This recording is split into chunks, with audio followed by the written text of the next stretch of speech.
Here I have OPPO R17 Pro, and let me show you how to enable here power saving mode on the following device. So at the very beginning, let's use the upper bar twice, and here you should find and select the power saving. Let's tap it and you just activate the power saving, so you can use this mode right here.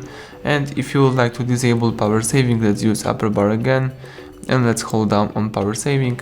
And as you can see here, you've got a few interesting information about your battery. For example, here you can see power consumption details, and you can also here enable or disable power saving. And if you enable power saving, you can also here configure this mode. For example, you can disable the reducing screen brightness and use other stuff. So that's it, everything went well. Thank you for watching. Please subscribe our channel, leave thumbs up under the video.